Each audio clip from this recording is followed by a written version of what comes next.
कल्याण पश्चिम के शाहजानंद चौक पर लगाई गई एक होर्डिंग का बैनर शुक्रवार सुबह 10 बजे के करीब अचानक गिर पड़ा, जिसमें एक व्यक्ति के जख्मी होने की खबर सामने आ रही है। वहीं कुछ गाड़ियों को भी नुकसान पहुंचा है। घाटकोपर की घटना के बाद एक बार फिर कल्याण डोंबिवली मनपा प्रशासन हरकत में जरूर आया था, लेकिन राजनीतिक दबाव के चलते कार्रवाई रोक दी गई।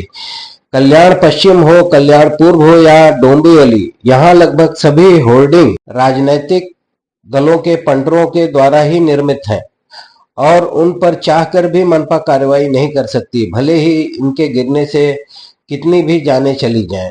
मनपा आयुक्त इंदु रानी जाखड़ ने इस संबंध में कहा कि होर्डिंग का खाली बैनर गिरा है। मैडम ने माना कि ठेकेदार ने एसओपी का पालन नहीं किया था।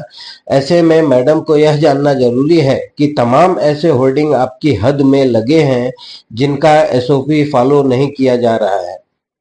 समाज सेवक श्रीनिवास घाणेकर द्वारा मनपा को पहले ही पत्र दिया गया था कि वीजेटीआई के द्वारा सभी होर्डिंग्स के स्ट्रक्चरल ऑडिट किए जाने चाहिए, जैसा कि मनपा ने भी कहा था, लेकिन मनपा खुद अपनी कही बातों को भूल जाती है।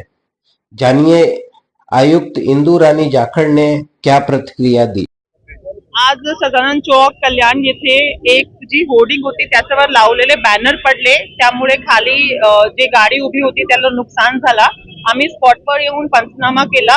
जे कॉन्ट्रॅक्टर आहे त्यांनी योग्य पद्धतीने एसओपी फॉलो केले नाहीये होर्डिंग वर बॅनर लावताना, त्यामुळे त्यांच्यावर आम्ही योग्य कारवाई करतोय आणि जी नुकसान भरपाई आहे ते पण कॉन्ट्रॅक्टर मार्फत त्यांना दिली गेली पाहिजे याचं आम्ही निश्चित करतो त्यांच्यावर जबाबदारी आणि त्यांच्यावर एफआयआर सुद्धा करतो, कारण त्यांनी पब्लिक नेग्लिजन्स यामध्ये केलेला प्रथम निदर्शनास येतोय।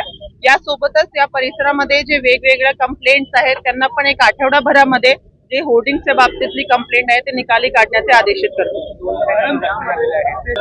ऍक्च्युली स्टेशन परिसरामध्ये काही रेल्वेची हद्दीमध्ये आणि काही आपल्या हद्दीमध्ये होर्डिंग्स लावले होते। आपल्याकडे जे होर्डिंग्स आहेत त्यामध्ये कारवाई सुद्धा झाली होती आणि जे रेल्वेच्या हद्दीमध्ये होर्डिंग्स आहेत त्यासाठी आम्ही रेल्वेचे कर्मचारी जे आहेत त्यांना आदेशित केलेलं आहे ते काढण्यासाठी आणि परत एकदा आज आम्ही स्ट्रिक्ट सूचना सगळ्यांना देतो जेणेकरून कुठल्याही प्रकारची अशी घटना घडणार नाही। ते काळाचा जो नुकसान झालाय ते आम्ही जो कॉन्ट्रॅक्टर आहे त्याच्या मार्फत ताबडतोब जे पर्सन आहे त्यांना देण्यासाठी त्यांना निर्देशित करणार आहोत। जे जखमी झालेले आहे त्यांचे पण आम्ही आपल्या जो हॉस्पिटल आहे तिकडे ट्रीटमेंट करून घेणार आहोत। आजच आम्ही नोटीस बजावून म्हणजे हे कारवाई का आतापर्यंत केली गेली नाही याच्या अनुषंगाने आम्ही त्यांना नोटीस बजावतो।